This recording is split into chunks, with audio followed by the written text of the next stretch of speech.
Alright guys, I'm your host, your man being back again with another video, okay?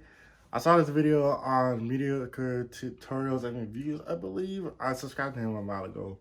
I like his point of views, the way how he speaks. He sounds like he's very intellectual and all that kind of stuff. But I saw he was about to react to this video. I was like, hold up. I may want to hear this because I'm very curious about women's point of views in these kind of topics, especially in like relationships and stuff. I really want to try to understand and just try to dig deeper into the mind of a woman. I know many people say that's impossible to do, but we about to break it down today. I just gotta make sure that this is all set up correctly and we could get the ball rolling. All right, let's see how it goes. Be stronger, get your nails did, get your promotion, and rally for women's rights. Allow others to raise your children so you can blame the system that they didn't turn out as wonderful as they could have. Turn to the government. Vote your way to happiness. This time we're in contains a message, and I believe it's a perfect time for modern women to reflect on who they really are, what our natural place is, the natural order that brings peace and fulfillment to ourselves, our families, our communities, and our wonderful men. I did not expect to say that. I thought it was going to be a kind of video Hello everyone, where... my name is Jeniffer Moleski. This is my YouTube channel. I do plan on doing a commenting on comments video tomorrow, depending upon participation. So if you would like me to do that, then just use the keyword at the end of this video in your comment.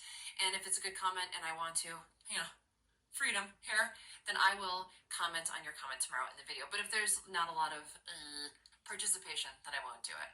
Okay, so that's the way it's gonna go. Let's get into it.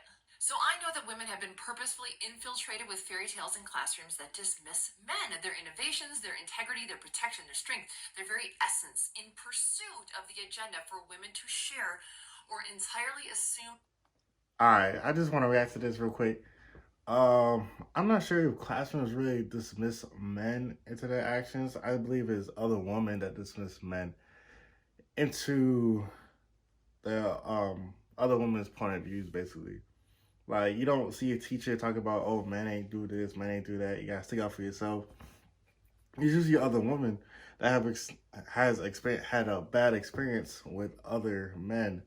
But I'm just gonna continue. I'm not gonna try to pause too much. I'm just gonna hear what you gotta say. The burden that is not naturally best fought and won by women. These fairy tales and classrooms show women winning in arenas that they don't naturally win in. They thrust women on the shoulders of superiority, of domination.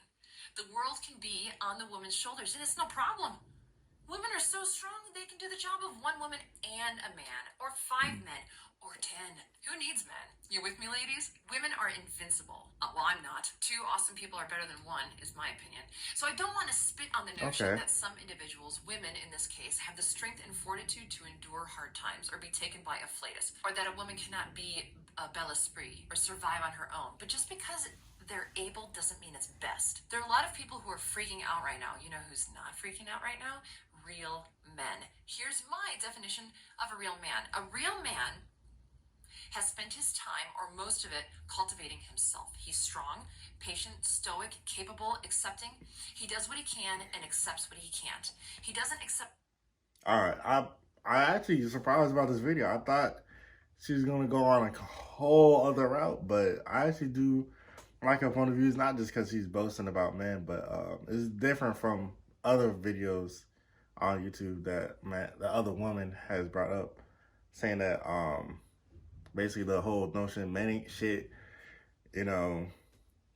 that's, I mean, as a 20-year-old, that's pretty demeaning. Like, I'm not going to kind of cap, like, I mean, I'm not bothered by whoever says it, you know what I'm saying? They have their own reason to say it, so I leave them to that. But from me and my perspective is very much different, because it's like, if he did not do anything good to you, that means that I would not do anything good to you, not knowing who I am or what I can do. And it's just like, come on now, that notion is pretty childish to me. Like, generalizing just because of one bad experience is bad. Like, it doesn't make any sense. It just doesn't make any sense. Let's just get back into it. Accept the wrong in the world, but he sees the wrong and does not let it penetrate his world, or if he has one, his home. I'm using home in a different way. I'll get to it. Now, what constitutes world is different for each man, but for every real man, the world starts with his mind. And once the mind is firmly secured by its rightful property owner, the real man may extend his property portfolio. Bedroom, house, cabin, property, farm, personal community, etc. Every man has a personal property line, and he keeps it safe from evil. He's not a hoarder. He doesn't hold on to anything, mindset, material, relationships, anything that would be a liability rather than an asset. And he adds to his property portfolio when he feels his masculine nature desires him to take on more. He does this because he carries what he can, and his strength is ever increasing. But he doesn't burden himself with a weight that he can't handle, whether it's emotionally, physically, financially, spiritually, etc. Some real men's personal property is a real woman. That's That's when a true. man That's finds true. his home. He's been out in the world, wandering, chopping down trees, honing his mind, conquering, failing, succeeding, building, learning. And then one day, Okay. She did mention one thing when he said the man's out in the world conquering, chopping down trees, conquering, failing. That's a real perspective you gotta look at, that all men do not exceed 100% of the time. That is not the case for everybody. And that's just from both sides' point of view. They fail, they try to conquer, they try to succeed, try and try again. But that's what I did not expect her to say. I did not. This is a different video on what I thought. I thought it was gonna be a whole woman get on the top of the pedestal. I'm not saying that's wrong, but I'm saying just because you're on the top doesn't mean you have to bash everybody at the bottom. You know what I'm saying? That's just my point of view. You look at anybody successful, they don't do that. But we're gonna leave it at that. he thinks, you know what? I'm ready to settle down, find myself a home. Now, any ladies offended at my words, please hold on, or don't, whatever. Women still have personal responsibility. I'm not saying property in the sense that you have no autonomy, not at all. You always have personal responsibility, and with it comes freedom to make your own decisions, to choose your steps. Without the ability to make your own decisions comes a loophole to profess how nothing is your fault. You're a victim, your husband's the worst, or you were just following orders. Think of the I just work here mentality.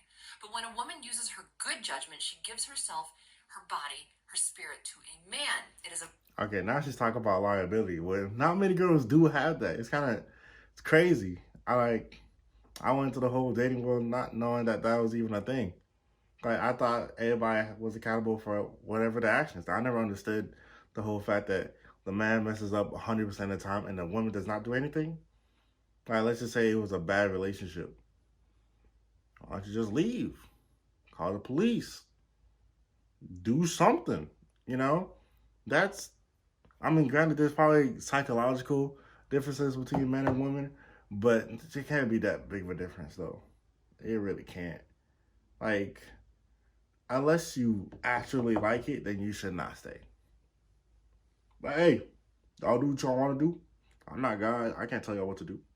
a voluntary act between her and the man. Hers is a submissive gesture to be in partnership with the man, and a real man leads his woman. I think some women hate the idea because they think a man will be a tyrant, but a real man's intention is to lead you both to a good life or a better life every day. The goal is to live a good life, safety and happiness, joy and the obtainment of goals. You're his home, and a real man takes care of his home. My prediction is that if there are women listening that don't like it, you're of two different sets. There's two different sets of women.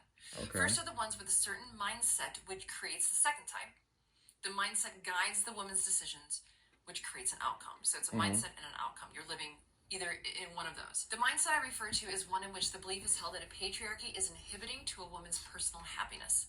That patriarchy hurts women, not helps. That patriarchy must be eradicated. That women must show men who's boss. And as women, it's a mindset of competition. It's pretty much dick envy. This mindset leads to the outcome. Women who have chosen to partner up with a man, not a real man, but the kind of man they had professed to want. The kind of man they sought out. The kind of man who wants a woman to dominate them. They want the woman to wear the pants. These women choose poorly and suffer the consequences. They don't respect their weak man. But keep in mind, those men are suffering too. That's where a lot of people are right now, hence this video topic. These women suffer from building their minds and life on a false reality. It's faulty construction. They've learned how to build a house from a glass blower. They follow the advice and end up in a weak glass house. Life is fragile, so the shelter in your home should not be.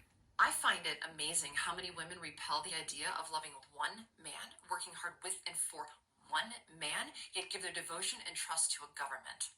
Some women choose to believe in one, tens, hundreds, or thousands of people having their back, your back, instead of believing in one man. Why? I'm beginning to think that women have suffered such a blow from feminism that they honestly don't know how to add real value to the world. Or, All right. So this whole feminist act, I want y'all in the comments to really try to explain what it is, because at this point, I can't even tell you what it is, because it's like on one side of it, it's like women empowerment, and the other side is women entitlement. Now there are two completely different things. One side is saying that women deserve everything, they deserve the world, and should have a man that will provide for them. On the other side is say, hey, I can also do stuff too as much as a man can. Now I believe they're both important, but one of them got to go. You can't have one thing determine two different aspects. Like, let's say, put an example with the Black Lives Matter thing. On one side, people think it's like, oh, Black Lives Matter, so everybody else don't matter. And another side is saying that everybody does matter, but right now that Black Lives matter the most. Again, you can't have one thing saying two different aspects. It leave many people up with confusion, and it just destroys the whole thing altogether, like positive and negative. They both attract, but also too much can negate the whole thing. But I guess it depends on a woman's mindset. I mean, personally, in a relationship, there's definitely it's two people, a partner. You know what I'm saying? You and your partner, y'all do what y'all feel like y'all want to do. Like, there's nothing wrong with that. If one person wants to work and the other person don't, and that's what works for your relationship, what's the problem with that? I don't see the problem. Either be the man or the woman. Like, you could be a stay-at-home dad, stay-at-home mom, or just work from home or something like that, so you can actually more provide for the kids. And one person goes out to the office. Like, there's nothing absolutely wrong with that. Like, but you should also come in the aspect that love is irrational. Right? Nothing in love will be rational or make much sense, but we almost know the difference between it. But I try to control which aspect. I was like, you know what? Just cuddle on the couch watching Netflix with my favorite food and my favorite girl. There's nothing wrong with that. Same equal the same result. But hey, I could just be built different. I mean, I would like either both ways, but you know, I don't know how that will turn out. Very questionable, lady. That's very questionable. But I'm not going to try to complete the whole video. I want y'all to watch it for yourself and have your own point of views. Let me know down in the comments below. See what y'all want me to do. You want me to do more reaction video? Because I know my reaction video, the first one, that really did more results than my previous videos. So just let me know what y'all want. Just let me know down below what y'all want me to do and what y'all think I should do. But I'm still going to do me regardless. But yeah, I would like to react to more videos like this because I think I like seeing from both perspectives, both sides, and every coin. That's why I want to start a podcast called Central Class. If y'all want to look out for that, I'm trying to get people to join in, chop in, you know what I'm saying? So it's just not my own point of view. That's why I believe that's the most important. I don't know, I mentioned that a lot, especially on my Instagram, and at the real dot price, you know what I'm saying? But yeah, look out for that. See, let me know what y'all think, and I'll catch you on the flip side. Peace.